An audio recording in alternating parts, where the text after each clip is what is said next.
Assalamu alaikum. Welcome back to Allah Loves.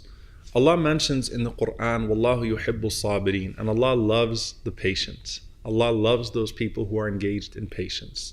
Now, the connection of patience to trust is obvious. You can't be patient with Allah unless you trust Allah. You can't be patient with how things are going in life until you understand that someone else is in control of that life of yours.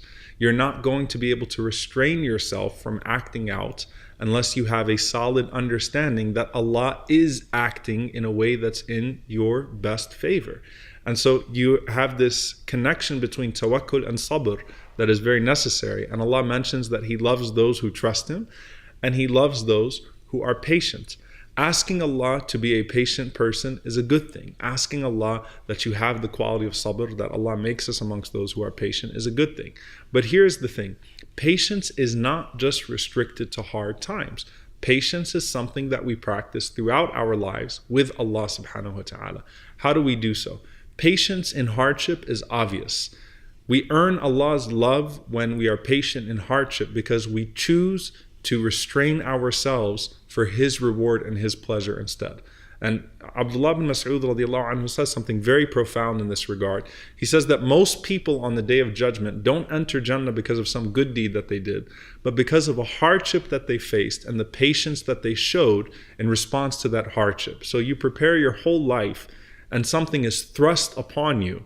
A major trial is thrust upon you, but you express your patience with Allah, your love of Allah, despite that hardship that's based upon a foundation of trust, tawakkul that we spoke about last time, and that allows you to attain the ultimate reward from Allah subhanahu wa ta'ala and His pleasure on the Day of Judgment subhanahu wa ta'ala. So patience in hardship is very obvious. You hold yourself back. It's restraint because you see Allah's pleasure rather than your own misfortune. You see the goal of Allah's pleasure rather than your imminent hardship. And that goal is able to see you through that hardship.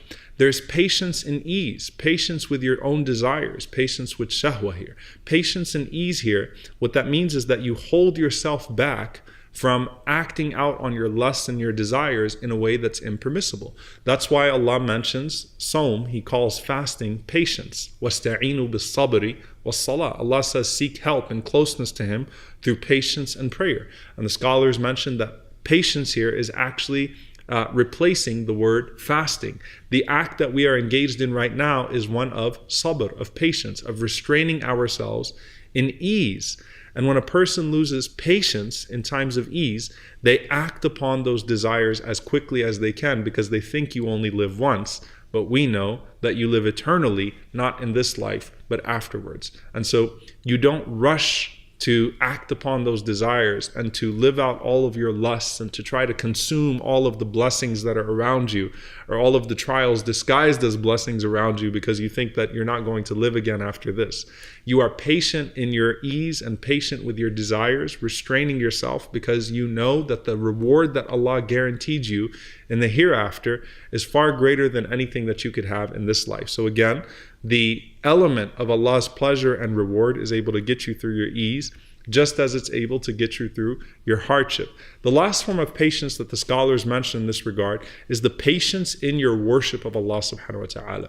If you're not patient in worshiping Allah, in upholding the commands of Allah upon you, then that shows a lack of regard for Allah subhanahu wa ta'ala. So the patience in the maintenance of those acts of worship is a form of expression that you are willing to stay the course for the sake of Allah subhanahu wa ta'ala because you want to see these good deeds accepted and done right and done with ihsan, done in a way that shows excellence and receives the pleasure of Allah subhanahu wa ta'ala in return. Wallahu yuhibbu sabirin, and Allah loves the patient. May Allah subhanahu wa ta'ala make us amongst them. Allahumma ameen. See you all next time inshallah. Wassalamu alaikum wa rahmatullahi wa barakatuh.